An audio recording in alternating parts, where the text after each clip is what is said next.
Welcome back, everyone. Started off a little heavy, little metal grind music here to get this going. This is about the grind work of leadership. You're here with an open mind because that's the rule, not the exception. This is a follow-on episode to my last one about what I was grateful about leadership. I'm going to dive in today about the grind of leadership. It's not so much what makes leadership unenjoyable.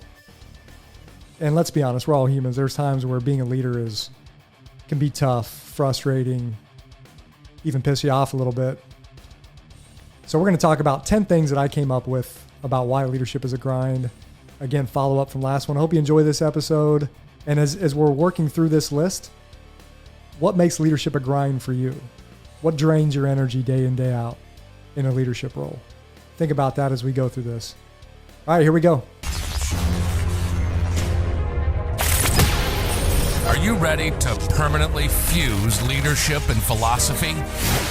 Then a word of caution. You are about to enter the fully abstract yet wholly concrete realm of Leadosophy.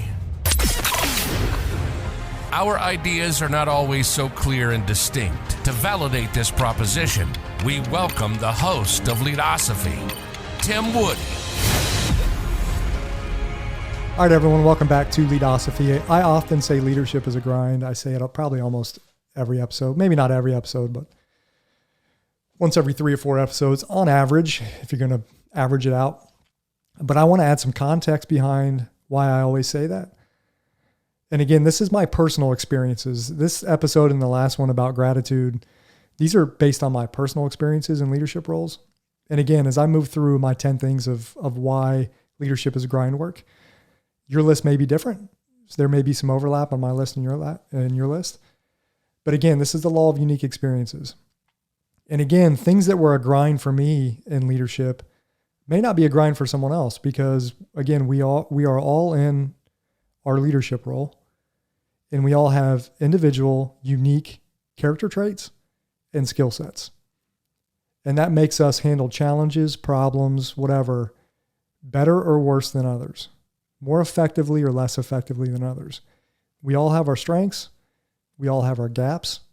And these are fluid and they're constantly changing. So think about that as I move through my list. And if there's something on my list that resonates with you, maybe after the show, try to reflect why. Maybe try to get to more of the root of why that is. And maybe it might even expose maybe some of your weaknesses or your gaps. Or maybe it'll highlight some of your strengths. And you can, work to build on your strengths and improve some of the gaps that you may have as a leader, because we all have them. We all have gaps. I call them gaps. You may call them weaknesses. And again, we can always work to better or fill in those gaps. And on the converse side, our strengths, we can always try to improve on our strengths, make them better. And maybe they'll overshadow our weaknesses a little more or the gaps. So number 1 on my list of why leadership is grind work is personality conflicts. How many of you in a leadership role have to deal daily or at least weekly? I can't imagine any less than weekly. You have to deal with personality conflicts in the workplace. I cannot say with certainty how much of leadership is dealing with the complexity of human relationships, different personalities. But if I was a betting person, which I'm really not, I would say a large percentage of leadership is dealing with the different personalities within a team, within a unit, within a group, within an organization. I would encourage you to let me know if you agree or you do not agree, but I think leading is a large part about dealing with the different relationships in the workplace.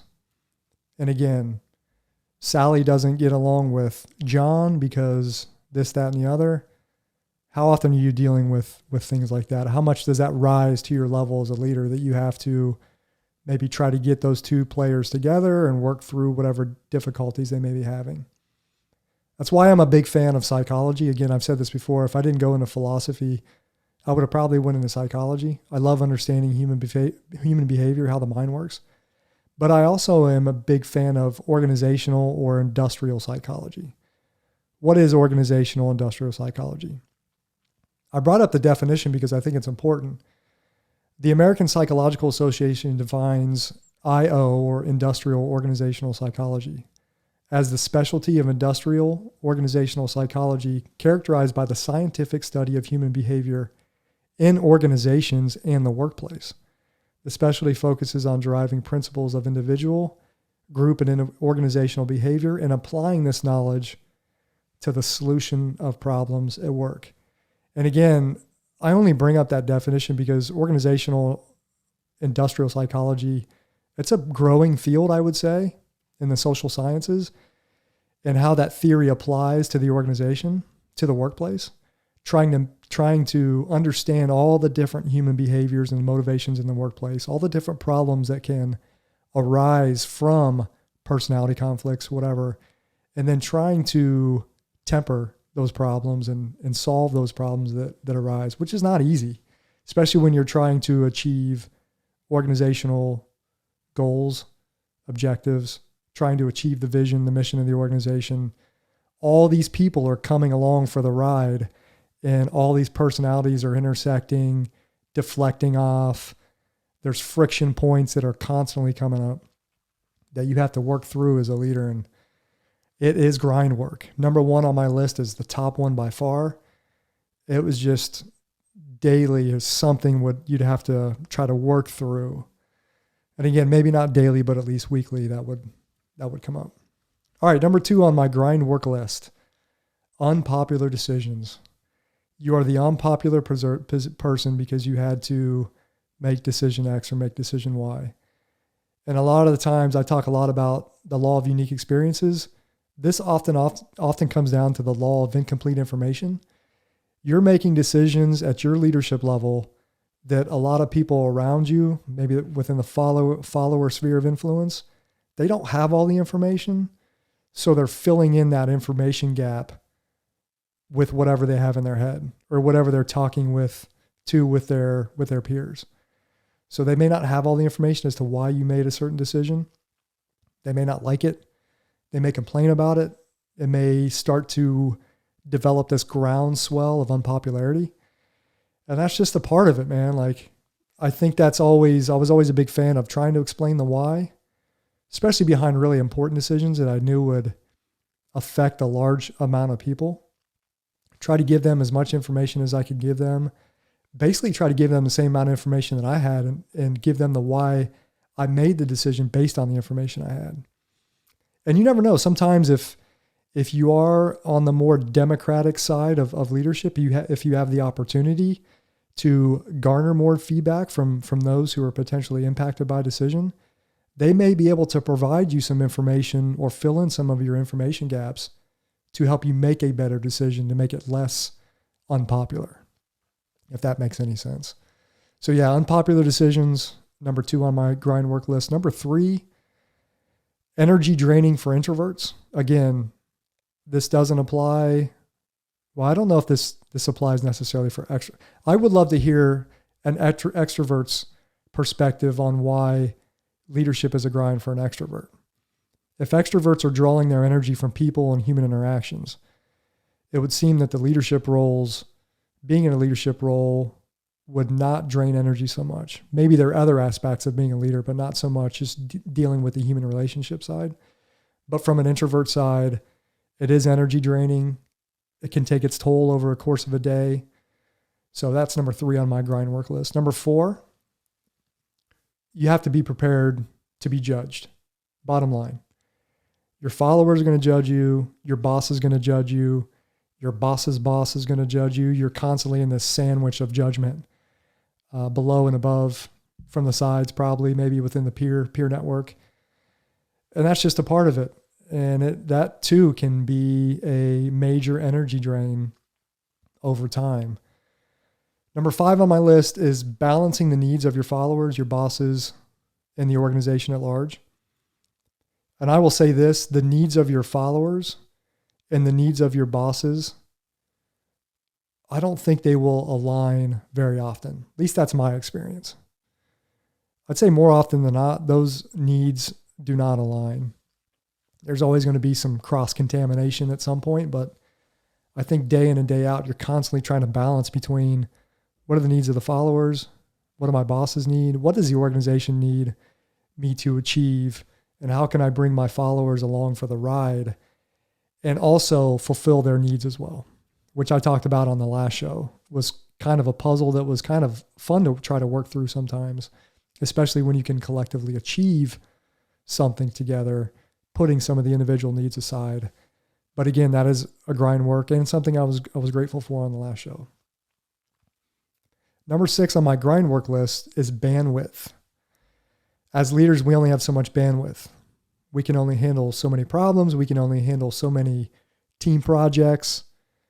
But honestly, leaders are often expected to handle more than they can. That's the more realistic side of it. They're expected to have more bandwidth than they actually can. And I think this makes the art and skill, I would call them art and skills, of prioritization and delegation so important. But it's so challenging to balance prioritizing projects, prioritizing needs, and also delegating when you can.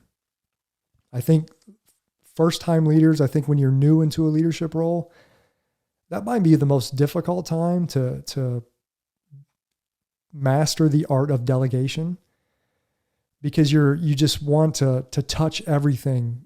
And I don't want, maybe not want to use the term micromanage, but it might be the best term to use for this. But you don't want things to fail, and you think you have to put your fingerprints on everything. You have to vet every decision. You have to give your concurrence for people's pursuits that they want to do, ideas, projects, or whatever. You have to put your stamp of approval on all of that. And maybe we think we have to do that more than we actually do. So yeah, bandwidth, we only have so much bandwidth. We're going to have to delegate. We're going to have to prioritize. I don't know if we can ever master those skills, because the world of leadership is so dynamic. It's constantly changing. Organizations are so dynamic, constantly changing, constantly shifting missions, values. Maybe not shifting missions and values, but definitely moving to different objectives, I think is probably a better idea to use. Number 7 on my grind work list. Again, leaders can only focus on one area at a time. This is a little like bandwidth, but this is more about where you can focus your energy. So if a certain area needs more attention, say the toxic relationship between Sally and Rick, when you're putting your energy in that area, that toxic relationship, other areas of your leadership influence will get less attention. And there's going to be times, maybe you can think of a current situation going through right now, where you're going to be dealing with a problem that consumes an obnoxious amount of time. And again, this is energy draining to even the most patient person on the planet. So again, this is kind of like bandwidth, but this is also about how much time is taken from you and how much energy you can focus. You can only focus your energy in one direction at a time. I think about like a hydraulic cylinder, on a boat that makes the rudders go back and forth. When I turn my rudder one way, all the hydraulic fluid goes to one direction. Well, if I want the fluid to go, the energy to go back the other way, I have to focus or turn my wheel back the other way. And it's really hard to do this in the realm of leadership sometimes, when you have to have your wheel turned to one direction for a long period of time to try to solve a problem, try to work through a problem. Again, less energy in other areas. It's difficult. And at times it can affect how your bosses see you as a leader. If you are putting so much energy into one direction because you feel you need to try to work through this problem, at some point, if you are struggling to work through the problem, are you going to think that your bosses are going to perceive you that you can't handle the problem? Are they going to try to find someone who can handle the problem? Those are things we think about. Those are the self-reflective moments we have. Like, maybe we're not the best person to do this. Why can't I solve this problem between Rick and Sally? Is it me? No, probably not. Probably just a toxic relationship that will probably fester and continue to fester as long as they're working on the same team or within the same division, whatever it is. So I kind of went on and on, droned on and on about point number 7, but it's important. It's important to me. Point number 8 on the grind work list. You must still focus on being a good follower. Everyone has a boss. Even the CEO of a company reports to a board of directors. You still have to focus on loyalty, trying to achieve the needs of your bosses. You have to think about, how are they viewing me? What's my boss? Does my boss think that I am competent, or does my boss think I'm incompetent? What kind of conversations am I having with my boss? Are we getting anywhere? Do I understand what my boss's strengths and weaknesses are? Have I asked my boss? I've talked about a followership episode before about trying to understand, what your boss is about. What is his or her desires and needs? What are their strengths and weaknesses? I think that's part of being a good follower. I think it's your boss's job to let you know what their strengths and needs are, what their strengths and weaknesses are. I think as a leader, you should do that to people who work for you. If you do something well, focus on that, teach that to others. If you're not good in a certain area, if you're lacking in a competent area or technical competence area, make sure people who work for you know that. Seek out that knowledge. And again, you can probe that as a follower as well. But yeah, being a good follower is still part of your repertoire as a leader. That makes it a grind. Point number 9 on the GrindWork list. You must still manage processes. You must still manage payroll, schedules, goals, principles, and you have to lead people through all of this, through the processes, through the time off schedules, through the organization's goals and priorities, your boss's goals and priorities, through the different projects that are going on. And as you lead people through these processes, these goals and priorities, whatever it might be, these projects, you're going to have friction that builds up constantly that you have to try to minimize the friction points. And if anyone tells you this is easy, they're lying to you flat out. It's GrindWork, bottom line. And point number 10, my final point on the GrindWork list of leadership, is work-life balance. How many out there can say they have a good work-life balance? Leadership responsibility often comes with increasing pressures to focus more energy at work. And again, this may be something that we build up in our head. Maybe our bosses don't actually expect us to do that. But I think as we step into leadership roles or move up the leadership ladder, we may feel this pressure to put more energy into the workplace. And again, how many of you felt this? And again, if we focus our energies in one direction, that's less energy we can focus on another direction. So something to keep in mind. I would be curious of these 10 points on my grind list, if anything overlaps. What would you add to this list? And again, does the leadership grind list, the GrindWork list, does that help and deepen our understanding of leadership, what leadership is, the challenges that come with being a leader? Does that deepen our knowledge? I think it does as we talk through this. What did I miss? Again, what would you add to this list?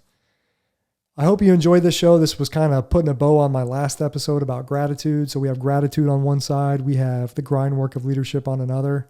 I think we can merge these two concepts together and get kind of a round concept of leadership, the things that make it great, the things that make it really tough. And then all these things in between, they're just the day-to-day of leadership that we probably don't even think about, just subconsciously operating in the background of our minds. Leadosophy is about using the tools of philosophical thought to deepen our understanding of leadership. I hope you enjoyed this episode. Again, what's on your GrindWork list? Let me know. We'll see you next time. Thanks for watching and listening to another episode of Leadosophy. If you liked what you heard today, hit that subscribe button and check out Leadosophy.com and learn more about Tim's ideas on philosophy and leadership. We'll see you next time.